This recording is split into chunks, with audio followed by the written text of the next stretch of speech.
They are key because the jury instructions are a roadmap to the jurors when they go and deliberate. And what I mean by roadmap is it lays out each one of the charges: racketeering, transportation across state lines to engage in prostitution, sex trafficking, and each one of the elements as well. Also, the judge lets the jury know that ultimately they are the trier of facts. And what that means is they can weigh the credibility of the witnesses, because that's going to be key for the sex trafficking charge. The walls are closing in on Sean Diddy Combs, but in a shocking twist that no one saw coming. He wasn't just pulling strings behind the scenes. Now he's being accused of trying to control the very system that's investigating him. According to new explosive details tied to the ongoing federal investigation, Diddy may have crossed a line that could land him behind bars for good, allegedly attempting to bribe members of a grand jury. Sources claim that as the federal probe into and illegal financial dealings grew tighter, Diddy got desperate. Instead of facing the heat, he allegedly tried to pay off jurors in an effort to control the outcome before charges were even filed. This isn't just a rumor. Insiders connected to the investigation say the feds caught wind of the bribery plot through wiretaps and surveillance during raids on Diddy's properties. The information has reportedly been turned over to the Department of Justice, which is now looking into obstruction of justice charges on top of everything else. And it's not the first time Diddy's tried to maneuver around consequences with money and influence. Over the years, he's quietly paid off multiple accusers, shelled out settlements, and surrounded himself with powerful legal teams to dodge accountability. But this time, federal eyes are on him, and these tactics may no longer work. But if you think this courtroom stunt was just a one-time act of panic, think again. Diddy's been operating from the shadows for years, twisting situations, silencing victims, and covering tracks with cash. Now the truth is unraveling. As we know, this partial verdict came down more than 12 hours into deliberations here. Let's rewind to one of the most disturbing moments that helped pull back the curtain on Diddy's attack on Cassie in a hotel hallway. For years, the video was buried. But now, thanks to witness testimony, we know why. Eddie Garcia, a hotel security supervisor at the time, came forward with details that shook everyone. He claims that right after the violent incident, Diddy didn't just walk away, he worked fast to make it disappear. According to Garcia's sworn testimony, Diddy offered him cash to destroy the hotel surveillance footage showing him beating Cassie. This wasn't a light shove or verbal fight, it was a full-blown assault caught on tape, and Diddy allegedly knew it could ruin him. Garcia says Diddy called him directly, offering $100,000, 0 cents in cash. But that wasn't the end of it. During a FaceTime call with Cassie, Garcia says he heard Diddy threaten her if she ever spoke out. The pressure wasn't just verbal. Diddy reportedly had Garcia sign a non-disclosure agreement with a $1 million, 0 cents penalty if he ever spoke up. A literal threat hanging over his head, backed by money. What's worse, Garcia admits he accepted the bribe. He says Diddy gave him the $100,000, 0 cents in person, wrapped in a duffel bag. Garcia kept silent for years. But now, under oath, he's telling it all. And while the tape may be gone forever, his testimony has brought the event back to life in a way Diddy couldn't pay to silence. Now, here's where things get political and a little too close to power. Just weeks before Diddy's legal troubles exploded, New York City Mayor Eric Adams gave him the key to the city. It was supposed to be a moment of honor, but behind the scenes, rumors were already swirling. Sources say Diddy may have had compromising information on Adams. While nothing has been confirmed publicly, the timing of their connection and what followed raises serious questions. Soon after the ceremony, Adams himself came under federal investigation. A grand jury indicted him in connection with campaign finance violations and foreign interference. The overlap between Diddy and Adams isn't just coincidental. Some believe Diddy used his access and resources to gain political cover when he felt the walls closing in. The fact that a major city mayor, now under indictment, was publicly celebrating Diddy right before the scandal broke makes people wonder how deep this influence really goes. He had people that worked for him to do his dirty deeds. Kid Cudi did a great job. You could tell the jury was entertained by Kid Cudi, bro. They believed him. They believed him. When the lawyer got ready to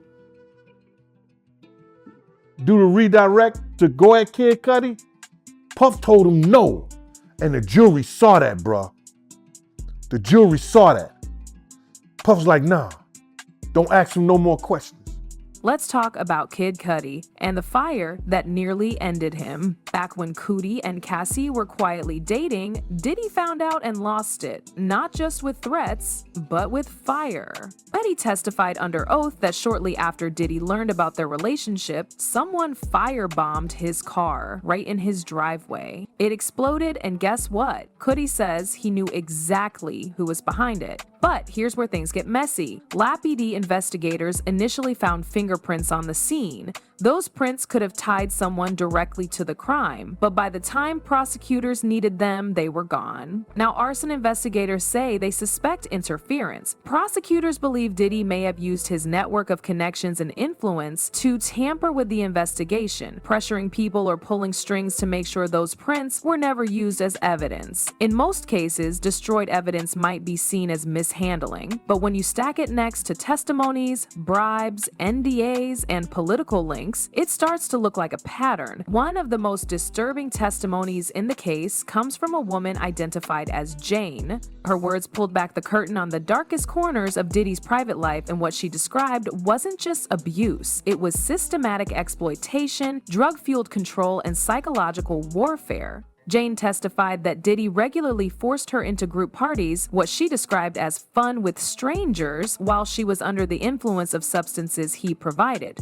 She said he gave her substances not as a choice, but as part of a routine. According to her, it was how he got control. She recalled being coerced to perform acts, not only for Diddy, but for his associates while he watched, recorded, or directed. What makes Jane's claims hard to ignore are the receipts, actual text messages entered into evidence. These messages show a clear pattern of emotional abuse and manipulation. In one exchange, Diddy allegedly pressured her to prove her loyalty by doing things she had already expressed discomfort with. The texts showed him flipping between sweet talk and threats, promising gifts one minute and delivering harsh insults the next. There are also references in the texts to substances, Jane mentioning she was too high or that she didn't remember what happened, and Diddy telling her to stop acting weak. In another message, he appears to dismiss her feelings after one of these encounters, telling her, "You knew what this was." Photos presented alongside her testimony reportedly showed Jane passed out or semi-conscious, further raising concerns about consent and safety. Jane said she stayed quiet for years out of fear, not just for herself, but because Diddy made it clear that speaking out would ruin her life. He reminded her constantly that he had power, lawyers, and money. "No one will believe you," he allegedly told her. Kanye West! Kanye, do you think the Illuminati is behind this attack on Diddy?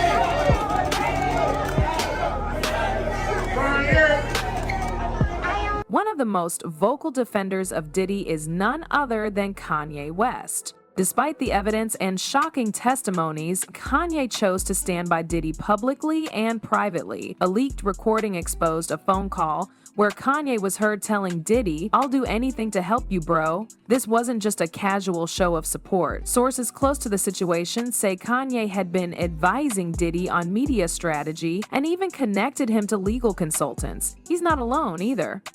Several billionaire backers in the entertainment and finance industries reportedly stayed in Diddy's corner, using their influence to try and downplay the scandal in the press. Behind the scenes, these powerful allies allegedly tried to keep Diddy's empire from falling apart. That included pressuring media outlets not to run damaging stories and pushing legal teams to delay lawsuits or settlements. There are whispers that some of these backers even tried to step in with political contacts to buy time while Diddy scrambled to respond. It's the kind of support that keeps someone like Diddy believing they're untouchable. With names like Kanye and billionaires in his corner, it's easy to see why he thought he could control the narrative, even in court. 1, 2, 3.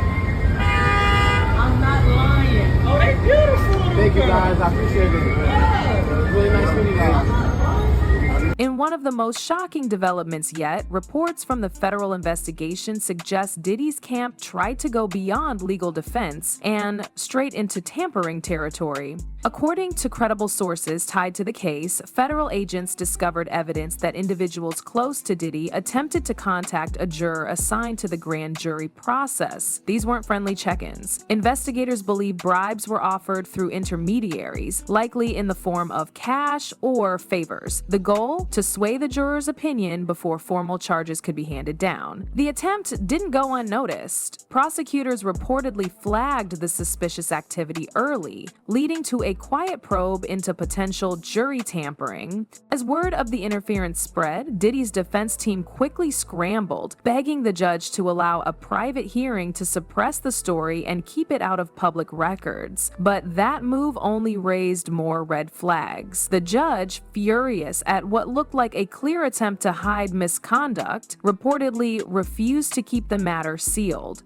In fact, there's talk of opening a separate investigation just into the tampering claim, with possible charges for obstruction of justice looming over Diddy and his inner circle. This isn't just bad press. Jury tampering is a federal offense. If proven, it could carry serious prison time and signal to the court that Diddy isn't just a defendant, he's a threat to the justice system itself. Now caught in the act, Diddy is doing what he does best, pleading for mercy behind closed doors. But this time, the courtroom isn't playing by his rules. This trial isn't just another celebrity scandal, it's turning into a landmark case. The testimony, the raids, the destroyed evidence, the jury tampering, it's all piling up. Diddy's empire is cracking fast. For years, he built walls of money and silence around himself, but those walls are crumbling under real testimony and evidence that speaks for itself. And now, with a bribery scandal possibly bringing a second wave of charges, this could be the moment everything truly falls apart. The music mogul who used to control every room he walked into is now just another defendant with no way out. What do y'all think about this whole situation? Leave your thoughts in the comments. See y'all in the next video.